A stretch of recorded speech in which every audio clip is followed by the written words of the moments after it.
en Côte d'Ivoire et ailleurs en Afrique, quand on t'envoie, il faut savoir t'envoyer. Quand on t'envoie, il faut savoir t'envoyer. Et souvent, c'est dans la manière de t'envoyer toi-même que tu peux rencontrer des problèmes. Ok. Quand on t'envoie, il faut savoir t'envoyer toi-même. Et c'est dans la manière de t'envoyer toi-même où tu peux rencontrer des problèmes. Et quand tu rencontres des problèmes, lui qui t'a envoyé, qu'est-ce que lui fait? Kone Katina devrait mesurer ses propos. Et surtout se souvenir du procès des événements du Mardi Noir de février 1992. Lorsque chauffés à blanc par des journaux bleus, les casseurs du FPI s'étaient invités à une marche de l'opposition dirigée par Laurent Gbagbo pour s'aimer le chaos et la désolation au plateau. Et donc dans ces jours-ci, c'est devenu un jeu pour les opposants. C'est eux aujourd'hui qui essayent de voir qui peut le plus défier l'autorité de l'État. Et Kone Katina pense qu'il est un des meilleurs dans ce jeu-là. Et il ne se gêne pas. Mais qu'il se souvienne qu'il y a eu un jour dans le mois de février 1992 qu'on appelait le Mardi Noir. Durant ce Mardi Noir, le FPI n'a pas hésité à faire ce qu'ils savent faire le plus, c'est-à-dire créer le désordre et le chaos, mettre le feu à des véhicules. Il faudrait que le FPI, PPACI devenu LMP dans un certain temps, se souviennent que nous connaissons leur méthode. Souvenez-vous des slogans qui avaient précédé la marche. L'assaut final. Nous allons courir maintenant avec Félix Houphouët-Boigny devant tous, devant nous. Bientôt, il fera jour, etc. Aujourd'hui, tel que vous les voyez en train de dire, trop, c'est comme si c'est comme ça. Avant, c'était la même chose. Quand ils étaient dans l'opposition dans les années 92, tu entendais comme ça, la marche d'aujourd'hui, ça sera l'assaut final. C'est ce qu'ils sont en train de dire aujourd'hui. La marche qui va se faire le 10, ça sera la finale. En 92, ils disaient la même chose. On va courir avec Oufou devant nous. Bientôt, le jour va naître en Côte d'Ivoire. On en a entendu beaucoup. Mais le jour de la marche elle-même, en février 1992, il y a un monsieur qui s'appelait Georges Kofi. Il est sorti. Non, il fallait entendre ce qu'il disait. Des propos incendiaires dans la presse. C'est lui qui encourageait, qui haranguait la foule en disant aujourd'hui c'est aujourd'hui, aujourd'hui c'est aujourd'hui. Et les manifestants reprenaient cela derrière lui. Et qu'est-ce qu'ils ont posé comme résultat? Ils sont allés attaquer les magasins des gens. Ils ont posé des actes de vandalisme. Ils ont brûlé des dizaines de véhicules. Ils ont pillé des magasins au plateau là-bas. C'est ça la marque de fabrique du FPI PPACI. Et le lendemain, qu'est-ce qu'ils font? Les mêmes se lèvent, ils écrivent dans leurs journaux Abidjan à feu et à sang. Et cela a été repris parce que leur intention, c'est de toujours voir et mettre le pays dans le chaos. Et ce titre même a été repris par des journaux internationaux. Et donc, ce que tu sèmes, tu dois récolter. Laurent Gbagbo a été interpellé avec plusieurs personnalités. Laurent Gbagbo, il a été attrapé et jeté en prison. Il n'était pas le seul qui a été attrapé. Il y a René Denis Segui qui a été arrêté avec Gbagbo. Il y a Laurent Akoum qui a été arrêté avec lui. Odette Soyon, Ouraga Obu, Koudou Kessié, Louis Dakouri et puis Théé Emile. Le même père, notre père Théé Emile là, il était FPI. Il a fait prison avec Gbagbo. Mais Gbagbo, quand il a pris le pouvoir, il a tué Théé Emile.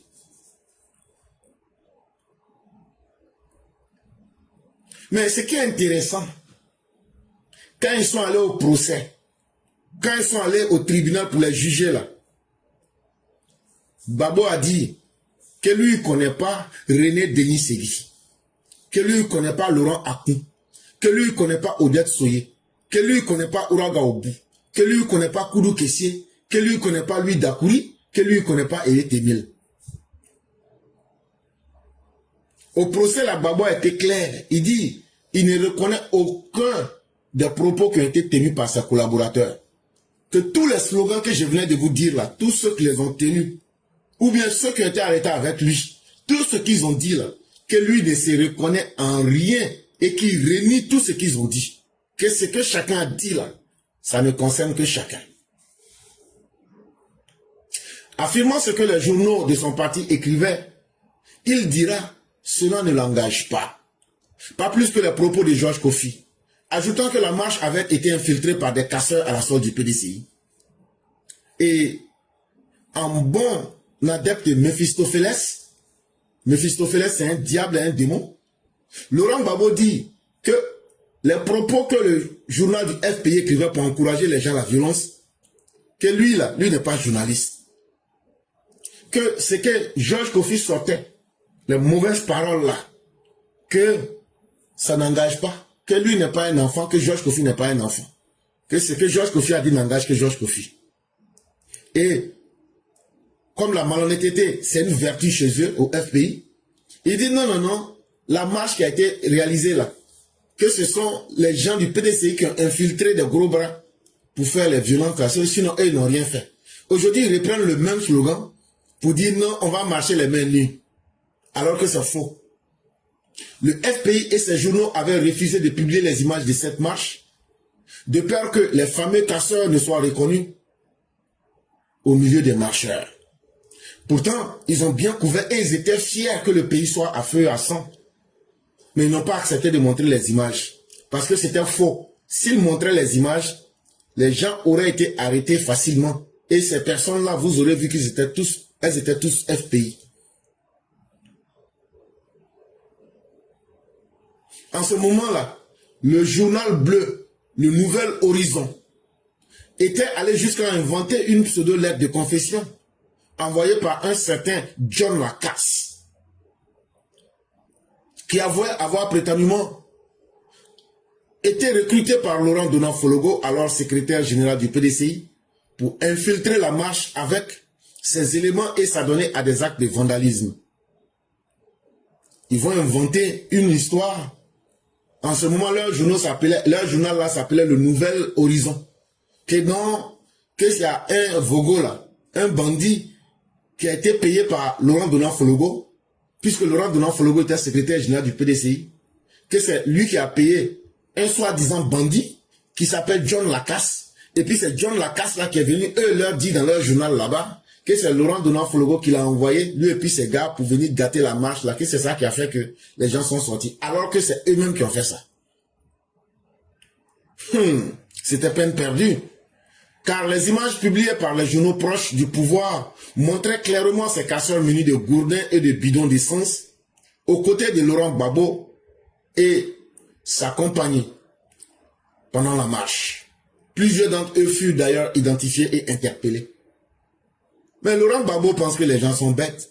Non, on va marcher les mains vides, on va faire ceci.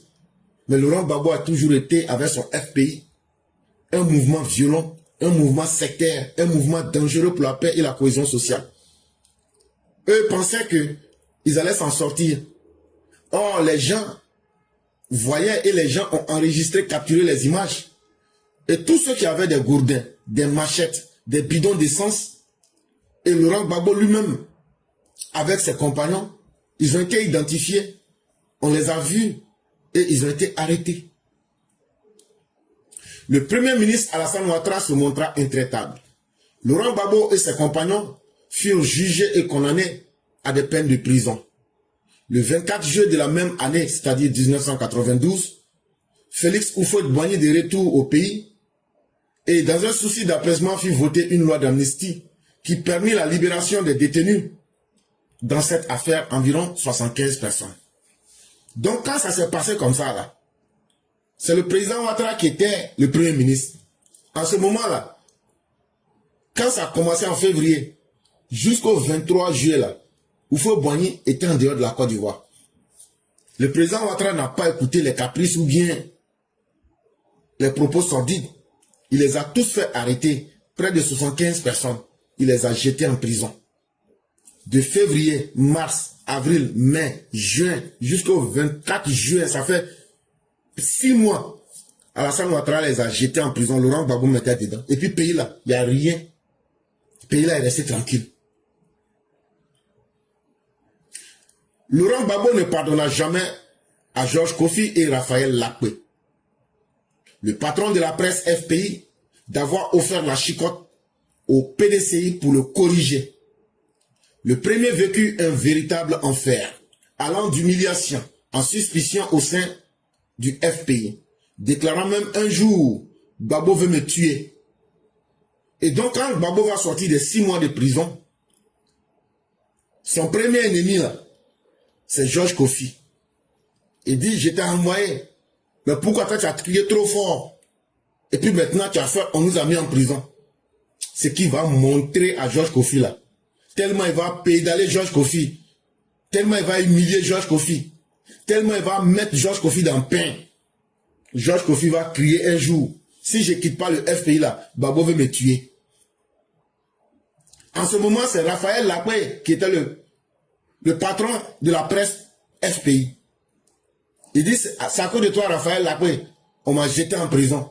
Toi là, Laurent Gbagbo n'a pas hésité à faire des cabales pour que Raphaël Lakwe soit dégommé. Et c'est ce qui a fait que Raphaël Lakwe s'est rapproché du parti RDR. Et donc, il faut le dire aux uns et aux autres. Si vous cherchez quelqu'un qui est rancunier et quelqu'un qui est irresponsable à la fois, c'est Laurent Gbagbo. Il vous envoie en enfer et c'est lui qui va aller souffler sur les braises. Si vous cherchez un rancunier, un homme sectaire, violent, allez demander à Laurent Gbagbo. Connais Katina, on espère bien que tu vas tourner ta langue 7 fois avant de tenir les propos que tu tiens. Parce qu'avant toi, il y a des gens qui ont fait ça. Et quand ce que tu fais aujourd'hui va exposer Laurent Gbagbo, plus tard, il va se retrouver en prison. Non seulement tu seras là-bas avec lui, mais quand tu vas sortir de prison là, il faut savoir que ce qu'il a fait à Raphaël Lakwe et à Kofi, c'est la même chose qu'il va te faire. J'espère que le message est clair. Sujet numéro 2. Affaire Ziggy. Le réseau dévoilait la vérité en plein jour. Affaire Ziggy, là, on vous a parlé. Mais en fonction des événements, on va vous donner plus de détails. Mais la base du problème, on vous a déjà expliqué. L'affaire Ziggy Ibrahim n'est pas un simple fait divers. C'est une alerte historique, un signal rouge, une preuve irréfutable qu'un réseau transfrontalier, méthodique et calculé, cherchait à déstabiliser la République de Côte d'Ivoire. Cette histoire que vous voyez là, ceux qui veulent se blaguer peuvent se blaguer. Sinon, tout le monde sait que les opposants là, ils vont tout faire pour attaquer la Côte d'Ivoire. Et j'ai toujours dit ça ici, et je me répète, c'est notre capacité à les mater là, qui va faire qu'ils vont comprendre qu'il y a du répondant en face. Donc personne ne peut être étonné. De la même manière que nous on n'est pas étonné qu'ils vont attaquer et qu'il y aura des attaques. C'est comme ça qu'eux ne seront pas étonnés aussi qu'ils vont subir les conséquences de ces actes-là. Donc ils vont utiliser n'importe quel type de personne. Ils ont pris un petit batracien qu'ils appellent Ziggy Ibrahim et ils veulent le faire passer pour un fait divers, un enfant qui se promenait dans la ville et puis il est perdu. Voilà comment ils veulent réduire l'affaire. Mais ils ne savent pas que pour eux là, les hommes n'ont pas de cerveau. Pour eux là, ce qu'ils font, on ne les voit pas. Pour eux là, eux pensent qu'ils sont dans un amusement. Eux peuvent s'amuser avec la vie des autres. Il n'y a pas de problème. Mais derrière cette affaire là, ce n'est pas le petit cynocéphale que vous voyez là. Mais c'est une affaire où, depuis le Burkina, le Mali jusqu'à arriver au Tchad, les gens avaient créé tout un réseau pour attaquer la Côte d'Ivoire et déstabiliser la Côte d'Ivoire. Et c'est ça. On va creuser cette affaire-là, aller en profondeur pour sortir toute la vérité. Et il n'y aura pas d'état d'âme. Ziggy Ibrahim là, son numéro de téléphone qui commence par 07, et puis ça se termine par 792 là, Il était en contact, en plus de Babo Suleiman, il était en contact avec un autre qu'on appelait Amado Compaoré. Lui, son numéro, c'est le plus 226 76 15 82 54. Et qui est ce Amado Compaoré? Ce Amado Compaoré, c'est le chef des groupes de désœuvrés au Burkina Faso qu'on appelle les Wawiyan. Ça veut dire les jeunes surexcités et les jeunes voyous qui créent la terreur comme ce que les jeunes patriotes faisaient à Abidjan, là, les Blé Goudé, là. Leur chef, là, Brahma Ziggy, là, il était en complicité avec ce dernier-là. Je vous ai donné le numéro de téléphone de Ziggy et puis le numéro de Amadou Compaoré. Et ça, leur communication, là, on a vu ça clairement. Ces deux noms, hier comme dans l'ombre, incarnent aujourd'hui la menace transfrontalière, la collusion de militants radicaux ivoiriens et burkinabés, tous engagés dans la perturbation systématique de l'ordre national. Et lorsque vous rentrez dans les différents propos de ces deux individus, là on ne vous parle plus des propos de Ziggy et de Babo Koné Suleiman, on est en train de vous parler de Ziggy, de ce qu'il planifiait avec le chef des Wawiyan au Burkina Faso. C'est toute une stratégie, comment déstabiliser les autorités actuelles de la Côte d'Ivoire, comment créer le chaos en Côte d'Ivoire que vous retrouvez dans ces propos. Les gens veulent nous faire croire que le petit macrocéphale qui se fait appeler Ziggy, que non, c'est un enfant, c'est un militaire inconnu, c'est comme si c'est un électron libre. C'est faux. Il était au centre d'un système clé. Malheureusement, comme on le dit, quand on t'envoie que tu ne sais pas t'envoyer, il est devenu le pion sacrificiel dans le réseau du PPACI. Celui qui le formait dans les conneries qu'il faisait là, il s'appelle Fabrice Lago. Les paroles que la petite canaille la sortait de sa beuve là, c'est Fabrice Lago là qui lui donnait ces paroles là dans sa bouche. Ils l'ont utilisé pour alimenter les réseaux radicaux, ultra radicaux du PPACI. C'est qu'eux-mêmes ils n'ont pas été capables de faire là. C'est à l'enfant là, ils viennent dire, il n'a qu'à faire. Mais quand tu as 25 ans là, tu n'es pas un enfant. Et non seulement ça, ils l'ont poussé à le mettre en connexion avec des influences qui partent au-delà des frontières de la Côte d'Ivoire. Ils l'ont mis en contact avec des gens.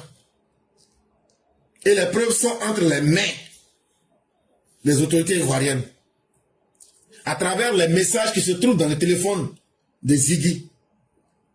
Chaque preuve, chaque détail démontre qu'il y avait une stratégie de déstabilisation qui a été proprement et durablement mûrie, orchestrée contre la Côte d'Ivoire. Est-ce que c'est un enfant qui peut faire ça? Est-ce qu'il est seul? Non. Suleiman Babo en fait partie. Et je ne vais pas vous perdre le temps en vous faisant la description de cet énergumène fatal. Lui-même, un représentant officiel du PPACI, un individu violent, vindicatif. Lui, il est au Burkina et il agit comme le relais principal. Il appelle à l'insurrection. Il multiplie les provocations. Il montre aux gens comment créer le désordre en attisant les flammes pour embraser la Côte d'Ivoire. C'est lui qui montre aux gens comment fabriquer les cocktails Molotov. C'est lui qui dit on doit mettre Abidjan à feu et à sang et Abidjan doit sentir l'essence. C'est dans ce réseau-là que votre petit Ziggy Ibrahim là, c'est dans ce réseau-là il était. Pour bien l'encourager dans ce qu'il fait là. Pour qu'il se sente important. C'est Nadi Bamba qui est sorti pour l'encourager et puis le rendre bête dans le mouvement là. Oui, c'est mon fils adoptif. Oui, lui aussi se promène. Je suis le fils adoptif de la femme de Babo. Je suis le fils adopté de la femme de Babo. Là, quand c'est comme ça, là, ça lui donne plus de légitimité dans son rôle et dans sa position. Quand il était content pour faire, là, est-ce qu'il avait calculé qu'il y aura conséquences aussi dedans?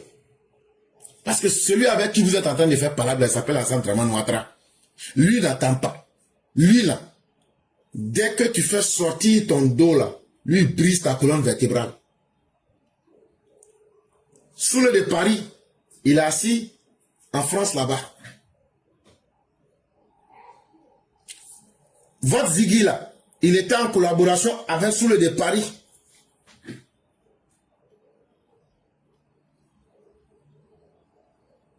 Allez demander à Soule de Paris où se trouve Ziggy. Il connaît très bien. Il sait très bien où Ziggy est à la DST. Donc là, ce qu'il vous a dit là, allez bien lui demander. Parce qu'il sait de quoi il parle. Il sait dans quoi ils étaient avec Ziggy. Mais le moment venu, pour que Ziggy puisse parler là, chacun est en train de se chercher. La mère indigne de l'enfant fait semblant de ne pas savoir où l'enfant se trouve. Donc là, ses complices, sous le départ notamment, vous disent qu'il a la DST. Mais une fois que tu es entre les liens de la justice là, les caprices ne passent plus, le mensonge ne passe plus. Maïmouna Kamara, qui se fait appeler la guêpe, une personne radicale, vindicative, vient compléter le réseau pour prouver qu'il y avait une coordination entre eux. Ils communiquaient tous. Et Ziggy communiquait avec chacune de ces personnes. Sur son téléphone, on a retrouvé des communications avec Maïmouna Kamara, avec Soule de Paris, avec Babo Suleiman, avec Compaoré Amado. Et ce ne sont pas des messages qui sont faits pour aller dans le sens de la paix. Ce ne sont pas les messages d'un enfant. Ce ne sont pas les messages de quelqu'un qui est perdu.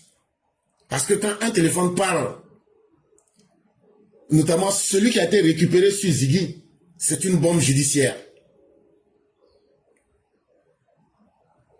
Non seulement lui-même, il est trempé jusqu'au cou, mais à travers lui, le poids de la vérité vient écraser tout le réseau qui va au-delà de la Côte d'Ivoire.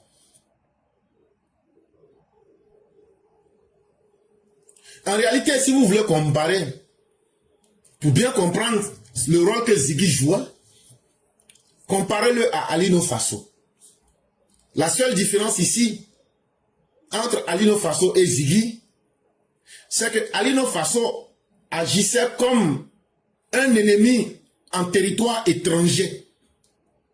Un Burkinabé comme un agent de renseignement en territoire ennemi.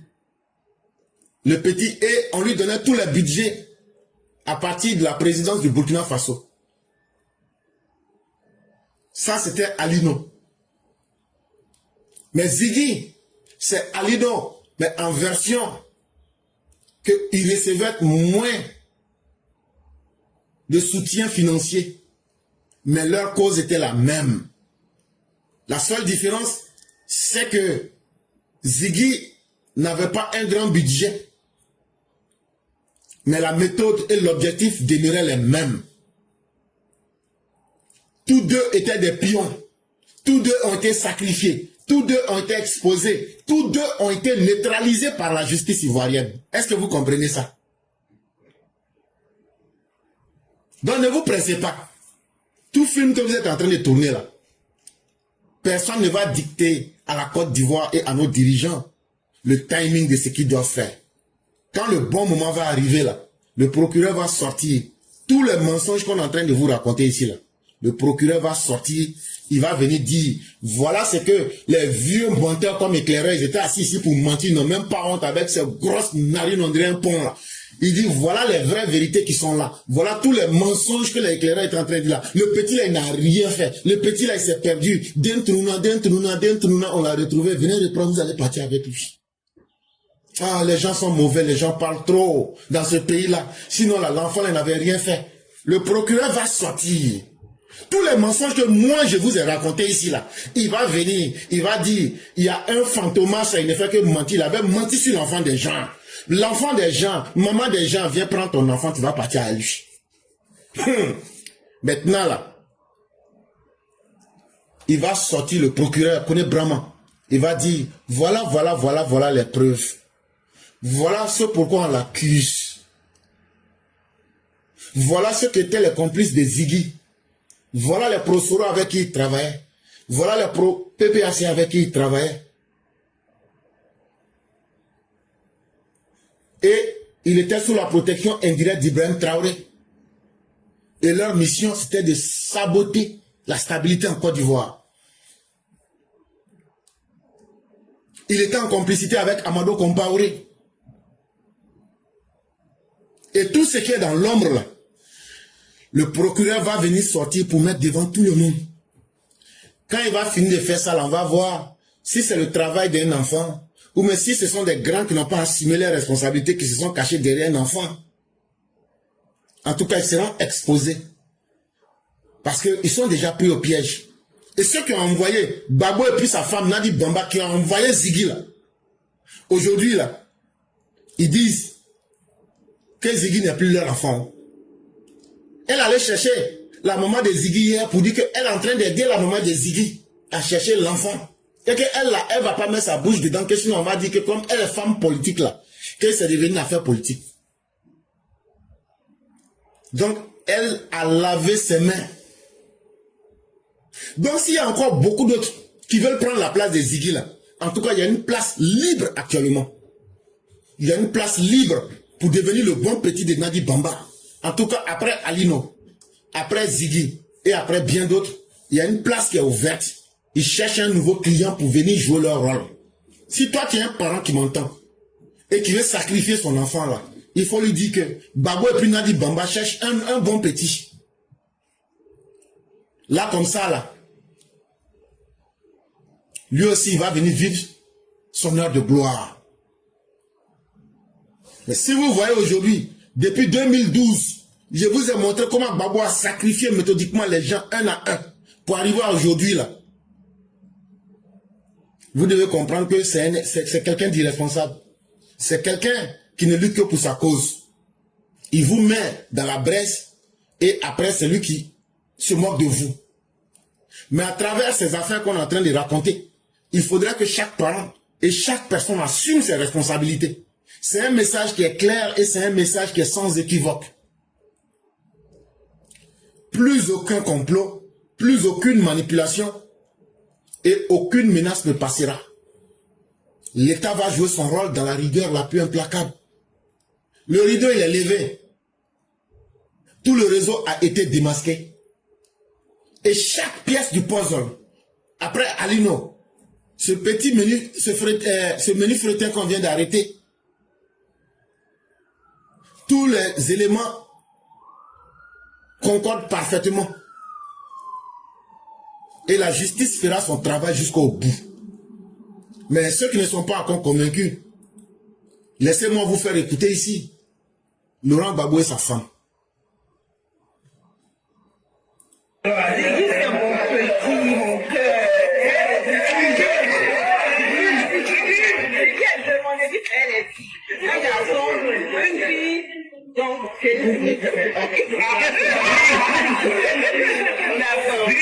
on dit souvent, en Côte d'Ivoire et ailleurs en Afrique, quand on t'envoie, il faut savoir t'envoyer. Quand on t'envoie, il faut savoir t'envoyer. Et souvent, c'est dans la manière de t'envoyer toi-même que tu peux rencontrer des problèmes. Sont arrivés vers le Conseil constitutionnel.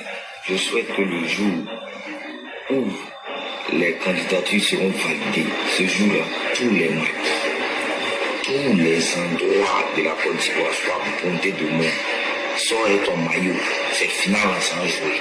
Quand ils vont voir le diamant qui est assis dehors, un drapeau de Côte d'Ivoire, maillot de Côte d'Ivoire, tous les Ivoiriens doivent être dehors pour jeter ça dans le quartier comme final.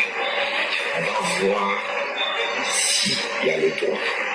Ou bien si on est dans une marche. On dit souvent, en Côte d'Ivoire et ailleurs en Afrique, quand on t'envoie, il faut savoir t'envoyer. Quand on t'envoie, il faut savoir t'envoyer. Et souvent, c'est dans la manière de t'envoyer toi-même que tu peux rencontrer des problèmes. Mais quand on a arrêté, j'ai appelé sa maman. Et j'ai dit à la maman que c'est pas la maman biologique de la fille. Et que je ne veux pas avoir à intervenir. Quelles sont les démarches que tu as pu entreprendre? Elle m'a dit, je vais faire ça, je vais faire ceci, je vais faire cela. J'ai dit, ok, vas-y. On ne suit pas derrière. Ça, c'était avant-hier, mon maman. Voilà. Et puis, j'ai dit, mon problème, c'est que si je sors ma tête, va devenir affaire politique. Alors que je dis, les rapports que j'ai, ce pas des rapports politiques. Moi, je n'ai pas de rapport politique avec vous. Je dis ça, c'est ce que je lui dis en privé, directement. Si tu es sauvage, tu peux te mettre sur Boudin pour un politicien. Ceux qui sont morts en 2010, en 2011, les paroles sont les limites, il n'y a pas quelque chose qui a changé. Il n'y a pas de politicien qui a parti dans la vie de parler de quelqu'un pour dire non, voilà. On ne te connaît pas, quand ça commence même à remarquer. Et ils commencent à expédier les enfants. Ils vont en Europe. Ils vont en Europe, ils restent là-bas, ils restent à la haine, ils sont à l'abri. Les enfants des pauvres moutons. Ouais, nous qui sommes venus prendre les petits non, que voilà. Mais après la guerre, il y a une vie, hein. Après la guerre, il y a une vie, hein. Il y a des gens qui ont fait du mal, ils regrettent. Bon, ceux qui sont des acharnés, ils n'ont pas vu qu'en 2002, il y a 2010, ouais, puis les gens encore petits. Mais nous qui avons vu dedans, les gens ne peuvent plus se remettre dedans. C'est pas possible. Donc s'ils sont conscients, en fait, les politiques là, lève-toi, va voter calmement, on va faire brûler quelqu'un. Ton candidat là, tu gardes ça à ton cœur. Les débats politiques, tu vois que non, c'est la faute de moi à côté. Merci beaucoup, mon vieux. Un fonctionnaire du ministère de la Défense, le colonel de la marine Yao Nguessan, il a été incarcéré aux États-Unis. Oui. Vous étiez informé de sa mission? On dit souvent, en Côte d'Ivoire et ailleurs en Afrique, quand on t'envoie, il faut savoir t'envoyer. Quand on t'envoie, il faut savoir t'envoyer. Et souvent, c'est dans la manière de t'envoyer toi-même que tu peux rencontrer des problèmes. Et donc voilà, Méphistophélès, dans ses œuvres, quand il finit d'envoyer les gens en enfer, il s'assoit et il demande qui est le prochain.